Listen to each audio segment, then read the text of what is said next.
Internautas, esse é o programa Momento Econômico da ANEFAC, Associação Nacional dos Executivos de Finanças, Administração e Contabilidade. Sempre preocupados em trazer um assunto novo, um assunto atual, para que o internauta fique atualizado. Formação profissional, hoje, mais do que antigamente, é muito crítica. A questão da competitividade no mundo de hoje também é mais acirrada.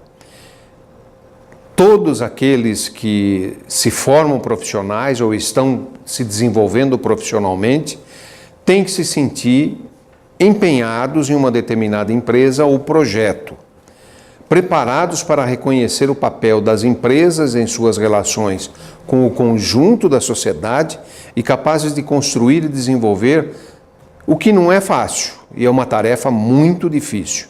Quem conversa com a gente sobre esse assunto é Rui Afonso, ele que é diretor econômico, financeiro e de relações de investidores, relações institucionais da Sabesp. Rui, tudo bem? Tudo muito bom. As pessoas hoje, elas buscam cada vez mais por empresas de responsabilidade social. Por que acontece isso? É interessante, né? Quer dizer, as fronteiras entre o Estado e as grandes corporações, elas têm se borrado, elas têm diluído ao longo do tempo. Você não quer mais trabalhar numa empresa, ganhar muito e ter uma qualidade de vida horrorosa. Você quer trabalhar e sem o sentimento de você estar contribuindo para a sociedade.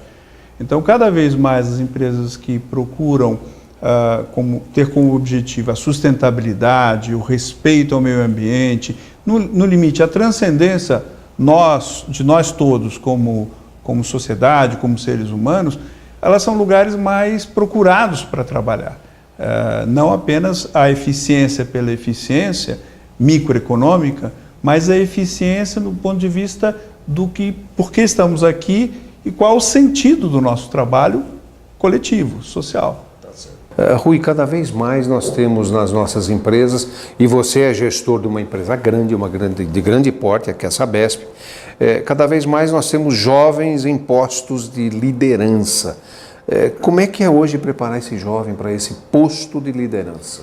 Eu acho ótima a pergunta, é interessante. O jovem vem como portador do novo, não é? Ele tem várias habilidades que rapidamente, em 10 anos, os profissionais mais antigos deixam de ter, não é? Ao mesmo tempo, esse jovem ele é mais imediatista. O que é necessário, talvez, para fertilizar esses dois grupos que existem em toda a grande corporação, a velha guarda e a emergência dos novos? Eu acho que é aprender a se questionar. Ou seja, hoje cada vez mais a capacidade analítica, a capacidade de se colocar no lugar do outro, de se questionar, não é? De se comunicar. Eu vejo jovens excepcionais do ponto de vista técnico, uma dificuldade muito grande às vezes de se comunicar, de passar a ideia adequada, seja o seu cliente, seja o seu regulador, seja o seu concorrente. Isso a gente só consegue transmitir o que nós queremos transmitir se nós nos colocamos no lugar do outro. Então eu diria que essa análise, esse trabalho constantemente autocrítico é central para preparar a empresa para a competitividade no mundo de hoje. Mesmo que você tenha um bom ambiente de trabalho, a competitividade existe. Como é que e você comentou muito propriamente, o jovem é imediatista? E eu acho que a competitividade, ela deve sempre ser buscada, mas se ela for levada ao individualismo extremo, ela acaba prejudicando a empresa, prejudicando a corporação e prejudicando a sociedade. Ou seja, é necessário aí criar um ambiente institucional onde o que eu faço de melhor, e quanto melhor eu for, é melhor para mim e é melhor por todo. Eu gosto muito de trabalhar com a ideia de time, não é? Em que você tem que valorizar, sim, cada posição e ele tem que ser o melhor e melhor que outros, nesse sentido a competitividade é interessante, mas no limite, se o time perder, não adianta nada. Não adianta nada. Então, há várias modalidades de incentivos, e a economia institucionalista trabalha muito com isso, para cruzar o incentivo individualista com o incentivo coletivo.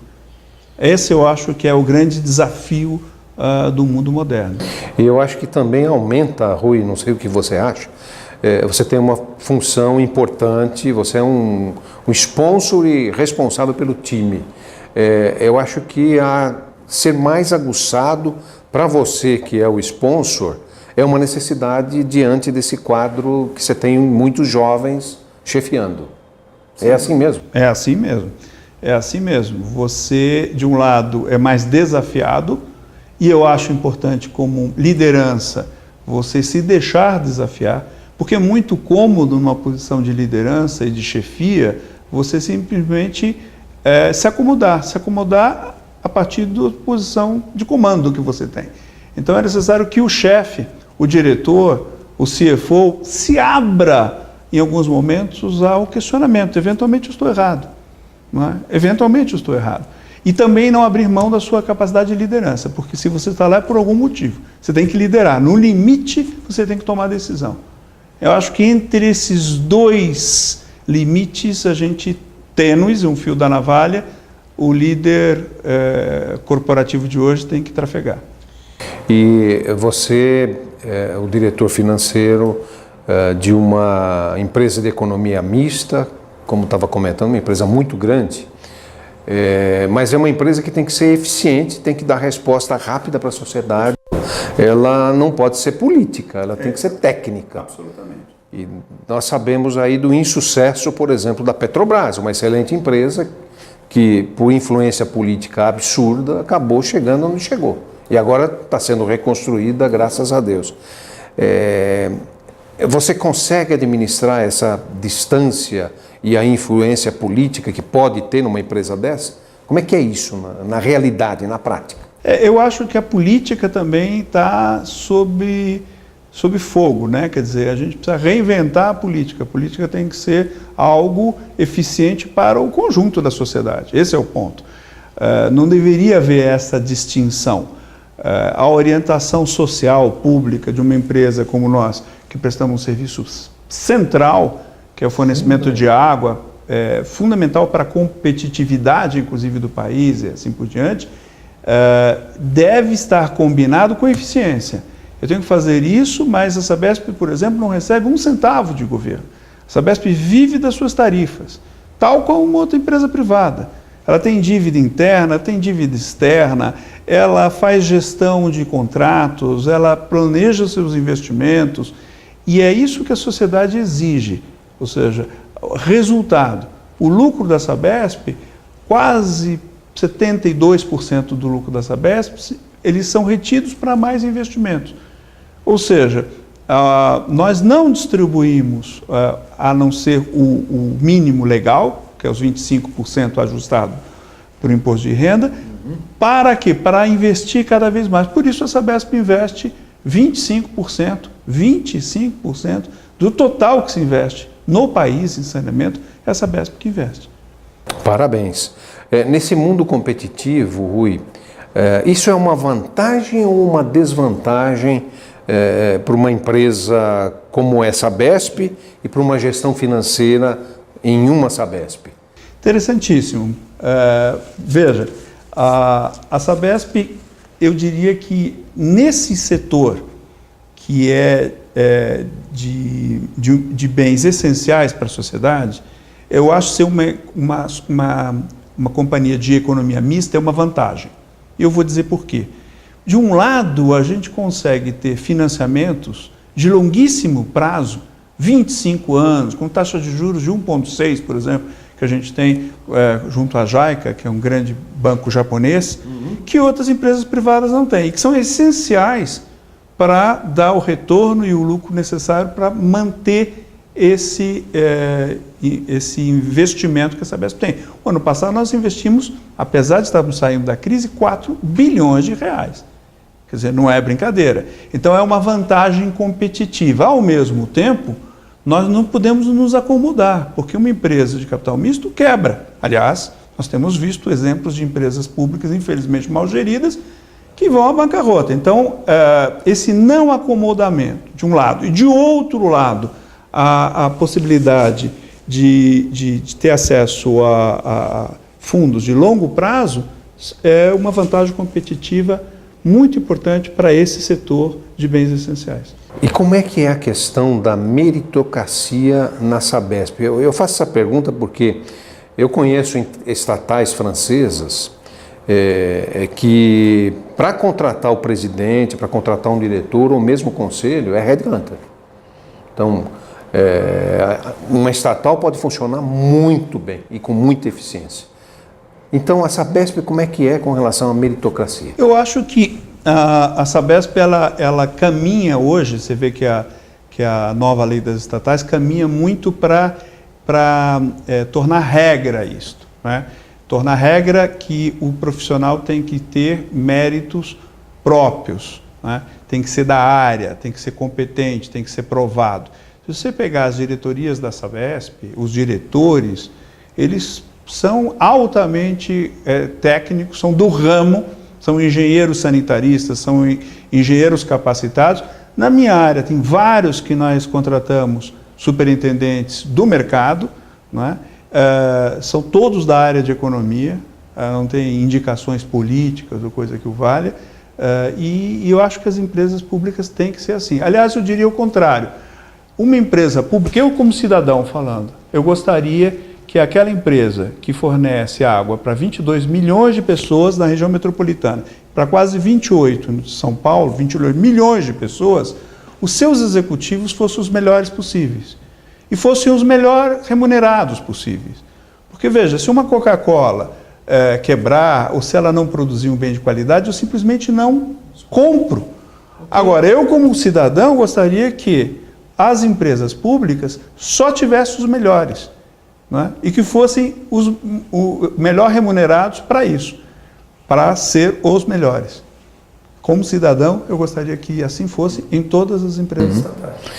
Tem uma questão de internauta, a Suzamara. Como você analisa o futuro das profissões, principalmente na área financeira?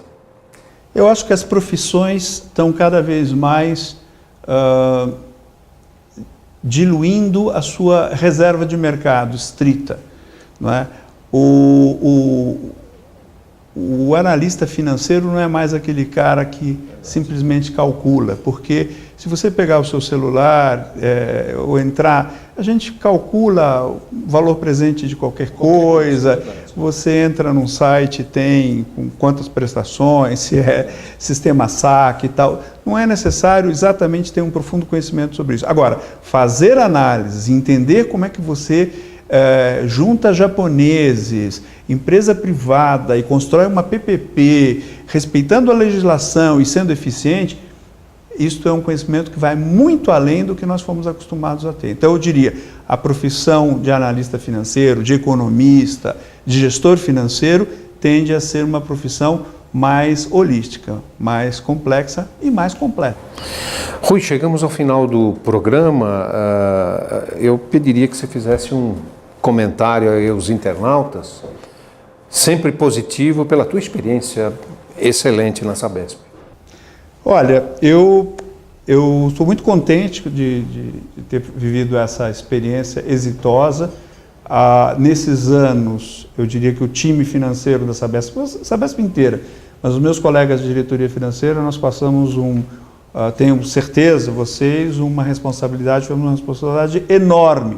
Nós sabíamos que pesava sobre nossas costas o desafio de não deixar a empresa colapsar financeiramente e superarmos esse deserto hídrico. Era nossa responsabilidade técnica, apesar de todos os problemas que nós enfrentamos. A crise macroeconômica, a crise hídrica e a crise institucional, não é?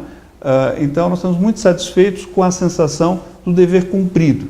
Eu gostaria que todo gestor público e todo gestor financeiro público pudesse dizer a mim como cidadão o que eu estou dizendo agora para vocês.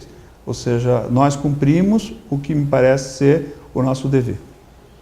Rui, muito obrigado. O Rui Afonso, ele é diretor econômico, financeiro e de relações com investidores da Sabesp. E esses momentos, com certeza, serão muito úteis para você, internauta, melhorar no seu desenvolvimento profissional, tão útil nesse mundo competitivo de hoje. Ao internauta, um grande abraço. Se você quiser consultar o site da ANEFAC, nós temos vários eventos, www.anefac.com.br. Um abraço.